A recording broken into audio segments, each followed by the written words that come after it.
तो इस वीडियो के अंदर मैं एक्सप्लेन करने वाला हूँ सोल लैंड 2 के आने वाले एपिसोड को। तो जैसा कि हमने पिछले एपिसोड के अंदर देखा था कि युहाओ और उसकी टीम रेडिएंट सिटी पर अटैक कर देते हैं, जिसमें सुतियान रान भी बुरी तरह इंजर्ड हो जाता है, जिसके बाद वे सभी निकलने लगते हैं। लेकिन तभी उन पर 3 क्लास 9 के सोल इंजीनियर अटैक कर देते हैं। लेकिन जैसे ही तांग वुटोंग एक को रास्ते से हटाती है तो बाकी 2 पतली गली देखकर निकल जाते हैं, जिसके बाद हमारे एपिसोड की स्टार्टिंग होती है और हमें युहाओ को दिखाया जाता है जो तुरंत सभी को चलने का ऑर्डर देता है, जिसके बाद वो सभी को उड़ाकर ले जाता है। और अब वे रेडिएंट सिटी के अटैक रेंज से बाहर निकल चुके थे और इसी वजह से उसने पहले रिट्रीट नहीं किया था, क्योंकि अगर वे जल्दी भागते तो दूसरा अटैक उन्हें जान से मार सकता था। तो वही दूसरी तरफ रेडिएंट सिटी की सबसे बड़ी प्रॉब्लम ये थी कि उनके पास ऐसा कोई पावरफुल सोल इंजीनियर लीजन नहीं था जो tank sect soul engineer legion का पीछा कर सके, और ऊपर से उनकी ज्यादातर एरियल सर्वेलेंस सोल टूल्स पहले ही डिस्ट्रॉय हो चुके थे। और तभी वो terrifying white ball radiant city की तरफ बढ़ता रहता है, जिसे देखकर युहाओ सोचता है कि इसकी पावर क्लास 9 के स्टेशनरी सोल कैनन शेल के बराबर है और अगर ये सिटी के अंदर गिर गया तो भयानक तबाही मच जाएगी। लेकिन तभी रेडिएंट सिटी से एक और व्हाइट पिलर निकलता है और जाकर उस व्हाइट बॉल को हवा में ही डिस्ट्रॉय कर देता है, जिसकी वजह से अगले ही पल आसमान में एक बहुत बड़ा एक्सप्लोजन होता है और पूरी सिटी फिर से व्हाइट लाइट में डूब जाती है, जो देखकर युहाओ निराश होकर सिर हिलाता है, क्योंकि वो रेडिएंट सिटी को और बड़ा नुकसान नहीं पहुंचा पाया था। लेकिन इसके बावजूद उनका असली टारगेट पूरा हो चुका था और अब उनके पास सेफली रिट्रीट करने के लिए काफी टाइम मिल चुका था, जिसके बाद युहाओ और तांग वुटोंग पीछे रहकर निगरानी करते हैं, जबकि बाकी लीजन आगे बढ़ती रहती है। और युहाओ लगातार स्पिरिचुअल डिटेक्शन से रेडिएंट सिटी पर नजर रखता है ताकि कोई उनका पीछा ना कर सके। लेकिन पहले हुए एक्सप्लोजन की शॉकवेव्स ने पूरी सिटी को हिला दिया था, जिसकी वजह से कोई भी आसानी से उनका पीछा नहीं करता है। और आखिरकार करीब 50 किलोमीटर दूर पहुंचने के बाद युहाओ सभी को एक छोटे फॉरेस्ट में ले जाता है और लिया की हेल्प से युहाओ मुश्किल से 3 स्पेक्ट्रल गेट्स खोल पाता है, क्योंकि उसकी स्पिरिचुअल पावर लगभग खत्म हो चुकी थी। और इसके बाद पूरी टैंक सेक्ट सोल इंजीनियर लीजन तांग वुटोंग और युहाओ के साथ स्पेक्ट्रल डेमी प्लेन में लौट जाती है। और इस पूरी बैटल में उनका एक भी साथी नहीं मरा था, लेकिन सभी पूरी तरह थक चुके थे। तो उधर रेडिएंट सिटी के अंदर हालात पूरी तरह बेकाबू हो चुके थे और रात के बीच हुए एक्सप्लोजन्स, अलार्म्स और आसमान में दिखे टेरिफाइंग सीन्स की वजह से पूरी सिटी पैनिक में डूब जाती है। और सबसे ज्यादा शॉक लोगों को तब लगता है जब उन्होंने पैलेस की डायरेक्शन में हुआ एक्सप्लोजन देखा था, क्योंकि पैलेस सिर्फ एक बिल्डिंग नहीं बल्कि पूरे सन मून एम्पायर का हार्ट था। और अब पहली बार लोगों के मन में ये डर पैदा हो गया था कि कहीं उनका एम्परर सुतियान रान मारा तो नहीं गया, और इसी वजह से पूरी रेडिएंट सिटी में कोई भी चैन से नहीं सो पाता है। तो वही पैलेस के अंदर सुतियान रान का चेहरा मौत की तरह सफेद पड़ चुका था और उसकी आंखों में सिर्फ रेज और हेट्रेड भरा हुआ था, क्योंकि एम्परर बनने के बाद ये उसकी सबसे बड़ी हार थी और उसने कभी सपने में भी नहीं सोचा था कि कोई उसकी ही कैपिटल में घुसकर उसके पैलेस पर सोल कैनन शेल से अटैक कर देगा। और सबसे डरावनी बात ये थी कि वो special cannon shell Sun Moon Empire के डिफेंसिव बैरियर्स को काउंटर करने के लिए ही बनाई गई लग रही थी, जिसकी वजह से उसके दिल में पहली बार एक गहरी बेचैनी पैदा हो जाती है, क्योंकि अब उसे पूरा यकीन था कि पैलेस का कोई भी लिंक्ड डिफेंसिव बैरियर उस terrifying stationary soul cannon shell को नहीं रोक सकता है। यानी अगर युहाओ और उसके साथियों के पास ऐसे शेल्स और भी होते तो वे पूरे सन मून एम्पायर तक को डिस्ट्रॉय कर सकते थे। और यही सोचकर उसके मन में डर पैदा हो जाता है, क्योंकि अगर ये वेपन सन मून एम्पायर का नहीं था तो इसका मतलब था कि ओरिजिनल डूलो कॉन्टिनेंट के एम्पायर्स अब ऐसे सोल टूल्स बनाने लगे थे जो पहले इम्पॉसिबल माने जाते थे। लेकिन तभी उसके पास खड़ी ये शिशुई भी पूरे सीन को सीरियस नजरों से देख रही होती है, क्योंकि एक्सप्लोजन के बाद वो तुरंत वहां पहुंच गई थी। लेकिन एम्परर की सिक्योरिटी ज्यादा जरूरी होने की वजह से उसने युहाओ का पीछा नहीं किया था, क्योंकि इस समय सुतियान रान की मौत होली गोस्ट चर्च के लिए बहुत बड़ा झटका साबित हो सकती थी। हालांकि अब ये शिशुई को भी महसूस होने लगा था कि सुतियान रान धीरे धीरे उसकी पकड़ से बाहर निकल रहा है और सन मून एम्पायर की ताकत उसकी उम्मीद से कहीं ज्यादा बढ़ चुकी थी। और नए सोल टूल्स की टेरिफाइंग पावर को देखकर वो खुद भी सतर्क हो गई थी और यही वजह थी कि उसने फिलहाल सुतियान रान का साथ देने का फैसला किया था। लेकिन तभी सुतियान रान जोर से खांसता है और उसके मुंह से खून निकल आता है, जो देखकर उसका सर्वेंट्स तुरंत टॉवल लेकर आता है। लेकिन वो गुस्से में टॉवल फेंक देता है और अपने हाथ से ही खून साफ करता है, क्योंकि उसकी हालत पहले से ही बहुत खराब थी और बचपन में थ्रोन के लिए हुई लड़ाई में उसने अपनी दोनों टांगें खो दी थी, जिसकी वजह से उसकी कल्टीवेशन पोटेंशियल बुरी तरह खराब हो चुकी थी। जिसके बाद में रेयर मेडिसिनल हर्ब्स की हेल्प से वो टाइटल्ड डुलुओ तो बन गया था, लेकिन उसकी रियल स्ट्रेंथ अब भी उस लेवल तक नहीं पहुंची थी। और फिर दुभूसी के डेडली अटैक ने उसे सीरियसली घायल कर दिया था और अब इस क्लास 9 के स्टेशनरी सोल कैनन शेल ने उसकी हालत और भी बिगाड़ दी थी। और यहाँ तक कि ये शिशुई उसे साफ बता चुकी थी कि दुनिया की सबसे बेहतरीन मेडिसिन भी उसकी उम्र को सिर्फ 100 साल तक ही पहुंचा सकती हैं, जो एक टाइटल्ड डुलो एम्परर के लिए बहुत कम थी।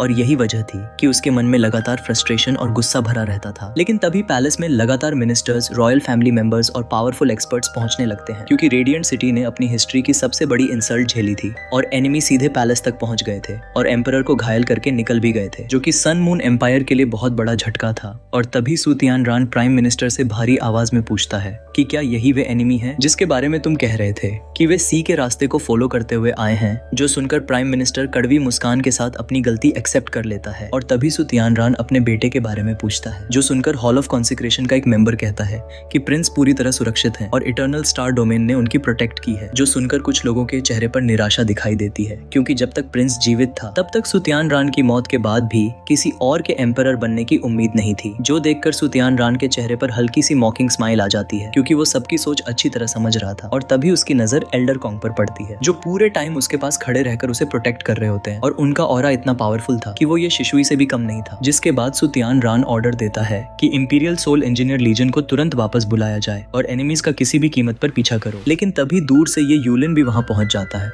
और उसकी कंडीशन बिल्कुल भी अच्छी नहीं थी, क्योंकि एक्सप्लोजन के दौरान शॉकवेव से बचने के लिए उसे अपने 2 प्रेशियस डिफेंसिव सोल टूल्स तक सैक्रिफाइस कर दिए थे और एनर्जी स्टॉर्म की वजह से वो एनिमीज का पीछा भी नहीं कर पाया था। लेकिन तभी सुतियान रान शांत लेकिन सीरियस आवाज में पूछता है कि एल्डर आखिर वे लोग कौन थे। जिस पर ये यूलिन गहरी सांस लेते हुए कहता है कि योर मैजेस्टी, हमारे एनिमीज बहुत पावरफुल हैं और मुझे पूरा यकीन है कि वे ओरिजिनल डुलुओ कॉन्टिनेंट के एम्पायर से आए हैं। और इतना ही नहीं, उनके पास एक नहीं बल्कि बहुत सारे सोल इंजीनियर लीजन्स हैं। जो सुनकर पूरा हॉल सन्नाटे में डूब जाता है, क्योंकि अगर सच में बहुत सारे soul engineer legions Sun Moon Empire की सर्वेलेंस को पार करके अंदर घुस चुके थे तो इसका मतलब साफ था कि सिचुएशन उनकी इमेजिनेशन से कहीं ज्यादा खतरनाक है। और तभी ये यूलिन आगे कहता है कि मैंने इन्वेस्टिगेशन शुरू कर दी है और मेरा सजेशन है कि फिलहाल अटैक्स रोक दिए जाएं, क्योंकि एनिमीज भले ही रिट्रीट कर गए हों लेकिन वे अपने पीछे कुछ इंपॉर्टेंट क्लूज छोड़ गए हैं। जो सुनकर सुतियान रान उसकी तरफ घूरते हुए कहता है कि मुझे सारी डिटेल्स चाहिए, मैं जानना चाहता हूँ कि आखिर ये एनिमीज कौन है। जिस पर ये यूलिन अपनी आंखें सिकोड़ते हुए कहता है कि इसमें कोई शक नहीं है कि ये लोग ओरिजिनल डुलुओ कॉन्टिनेंट की फोर्सेस हैं, क्योंकि जब मैं वहां पहुंचा था तब मैंने प्रोटेक्टिव सोल बैरियर देखा था और इसका मतलब है कि उन्होंने रेडिएंट सिटी के बाहर पहले से सोल फॉर्मेशन तैयार कर रखा था। और सबसे डराने वाली बात यह है कि उसका टाइमिंग बिल्कुल वही था जब हमारे aerial surveillance soul tools destroy हुए थे। और अगर ये सब पहले से प्लान किया गया था तो वे लोग हमारे सर्वेलेंस सोल टूल्स को भी खत्म करने वाले हैं। जो सुनकर सुतियान रान गहरी सांस लेते हुए पूछता है कि मुझे कोई बताएगा कि हमारे सर्वेलेंस सोल टूल्स आखिर डिस्ट्रॉय कैसे हुए।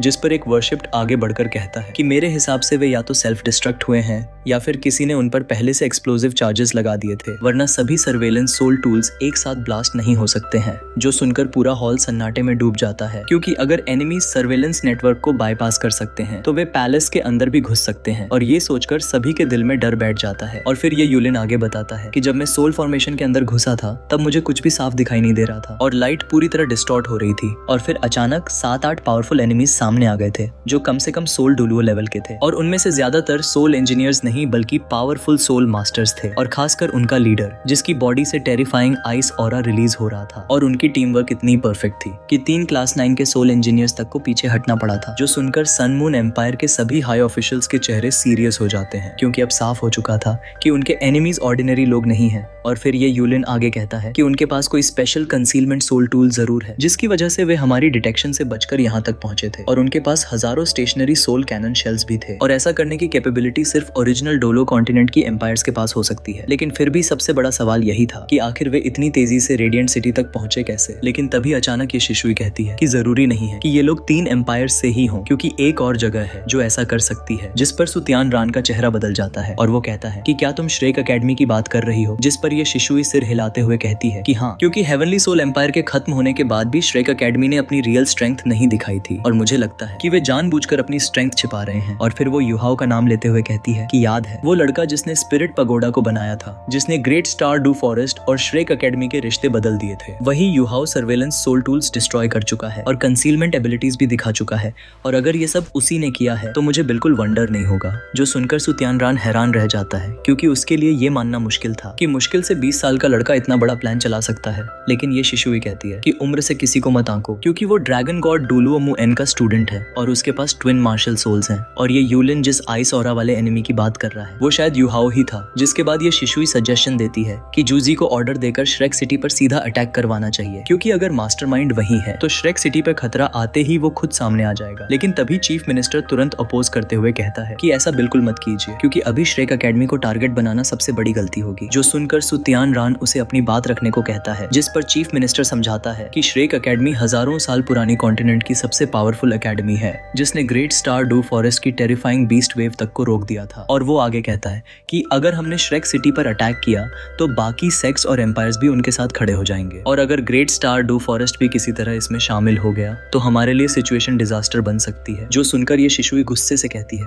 कि बकवास मत करो, सोल बीस्ट कभी भी इंसानों की मदद नहीं करेंगे क्योंकि वे खुद चाहते हैं कि इंसान आपस में लड़कर खत्म हो जाए। लेकिन चीफ मिनिस्टर भी पीछे नहीं हटता है और जवाब देता है कि मैं सिर्फ एम्पायर के हित की बात कर रहा हूँ, क्योंकि श्रेक एकेडमी कोई ऑर्डिनरी एकेडमी नहीं है और वो पूरे कॉन्टिनेंट का सिंबल है। और अगर हमने उन्हें दुश्मन बनाया तो तीनों एम्पायर्स के काउंटलेस सेक्ट्स भी हमारे खिलाफ खड़े हो जाएंगे। जो सुनकर सुतियान रान गहरी सोच में पड़ जाता है, क्योंकि वो जानता था कि श्रेक एकेडमी सिर्फ एक एकेडमी नहीं बल्कि पूरे डूलो कॉन्टिनेंट की सबसे इन्फ्लुएंशियल फोर्स है। और फिलहाल सबसे अच्छी बात यही थी कि श्रेक एकेडमी अभी तक इस वॉर में पूरी तरह शामिल नहीं हुई थी। जो सुनकर ये शिशुई कहती है कि श्रेक एकेडमी आज नहीं तो कल वैसे भी वॉर में शामिल होने ही वाली है, तो फिर अभी अटैक करने और बाद में करने में क्या फर्क है। और साफ है कि इस अटैक के पीछे श्रेक एकेडमी का हाथ है, इसलिए उन पर सीधा अटैक करना ही सबसे अच्छा तरीका होगा। और क्या तुम लोगों के पास इससे बेहतर कोई प्लान है? जिस पर चीफ मिनिस्टर कहता है कि हम पहले ही पूरे हेवनली सोल एम्पायर पर कब्जा कर चुके हैं और अभी सबसे जरूरी चीज स्टेबिलिटी है, इसलिए हमें वॉर गॉड एम्प्रेस को वापस बुलाकर पहले अपने एम्पायर को पूरी तरह मजबूत करना चाहिए और साथ ही हेवनली सोल एम्पायर की वेल्थ का इस्तेमाल सोल टूल्स की रिसर्च और मैन्युफैक्चरिंग बढ़ाने के लिए किया जा सकता है। और अभी हमारी सिक्योरिटी सबसे ज्यादा जरूरी है। जो सुनकर सुतियान रान कहता है कि मुझे किसी लेडी की प्रोटेक्शन की जरूरत नहीं है, लेकिन फिलहाल सबसे जरूरी चीज ये है कि हमारे एम्पायर में घुसे दुश्मनों को जल्द ढूंढा जाए। और क्या किसी के पास कोई अच्छा प्लान है? जो सुनकर ज्यादातर ऑफिसर चुप रहते हैं, लेकिन तभी ये शिशुई कहती है कि यूहाओ अपनी स्पिरिचुअल पावर की मदद से खुद को छिपा सकता है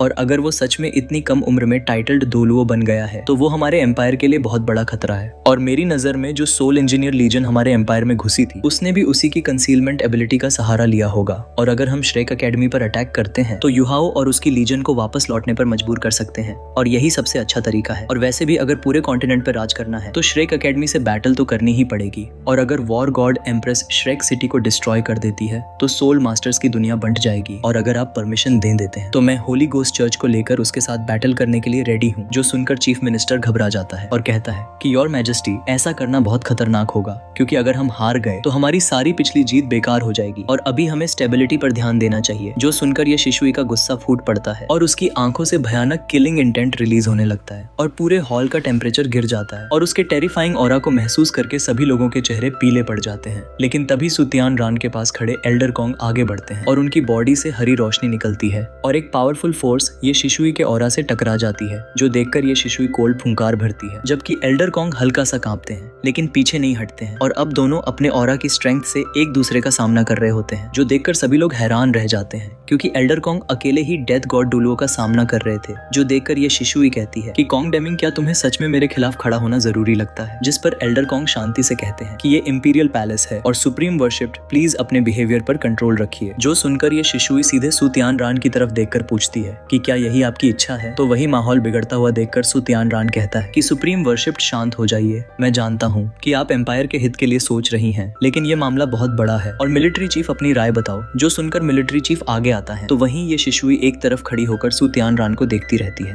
और उसे महसूस होने लगा था कि सुतियान रान अब उसके कंट्रोल से बाहर निकल रहा है, क्योंकि वह अच्छी तरह जानती थी कि कॉन्ग डेमिंग कोई ऑर्डिनरी इंसान नहीं है और वही सन मून एम्पायर का सबसे ग्रेट सोल इंजीनियर है, जो वर्शिप हॉल का मास्टर और इंपीरियल फैमिली का फेथफुल प्रोटेक्टर है। यहाँ तक कि डेथ गॉड सोल टूल को भी उसी ने बनाया था, जो कि एक रैंक 94 का टाइटल्ड डुलुओ होने के साथ ट्विन मार्शल सोल्स का मालिक भी था। और अगर उसने अपना समय सोल टूल रिसर्च में ना लगाया होता तो शायद वह अल्टीमेट डुलुओ के बराबर पहुंच चुका होता और पिछले 50 सालों में लगभग किसी ने उसे फाइट करते हुए नहीं देखा था, इसलिए उसकी रियल स्ट्रेंथ एक रहस्य बनी हुई थी। यहाँ तक कि ये शिशुई और लॉन्ग शाओ याओ को भी उसे हराने का भरोसा नहीं था और यही वजह थी कि ये शिशुई कभी उससे खुलकर टकराना नहीं चाहती थी। लेकिन तभी मिलिट्री चीफ बोलता है कि योर मैजेस्टी, सुप्रीम वर्शिप्ड और चीफ मिनिस्टर दोनों की बातों में सच्चाई है, लेकिन दोनों के प्लान्स में कमियां भी हैं और अभी जरूरत से ज्यादा अग्रेसिव होना भी गलत है और जरूरत से ज्यादा कंजर्वेटिव होना भी। जो सुनकर सुतियान रान हैरान रह जाता है क्योंकि उसे उम्मीद नहीं थी कि मिलिट्री चीफ कोई यूजफुल सजेशन देगा, जिसके बाद वो आगे कहता है कि अभी वॉर गॉड एम्प्रेस को वापस बुलाना भी सही नहीं होगा और श्रेक एकेडमी पर अटैक करना भी जल्दबाजी होगी। इसलिए मेरी राय है कि एम्पायर की मौजूदा सिचुएशन की जानकारी वॉर गॉड एम्प्रेस को भेजी जाए और फैसला उसी पर छोड़ दिया जाए, क्योंकि आखिर मिलिट्री मामलों में योर मैजेस्टी के बाद सबसे एबल वही है और अगर वो समझती हैं कि श्रेक एकेडमी पर अटैक करने का यह सही समय है, तब आप फाइनल डिसीजन ले सकते हैं। जो सुनकर कई ऑफिसर सहमति में सिर हिलाते हैं, क्योंकि एम्पायर में ऐसा कोई नहीं था जो जूजी की लॉयल्टी पर सवाल उठा सके और इसी वजह से सुतियान रान भी उस पर पूरा भरोसा करता था। लेकिन अब इसी के साथ यह एपिसोड भी यहीं पर खत्म हो जाता है। और हाँ भाई, लोग चैनल को सब्सक्राइब जरूर से कर लेना।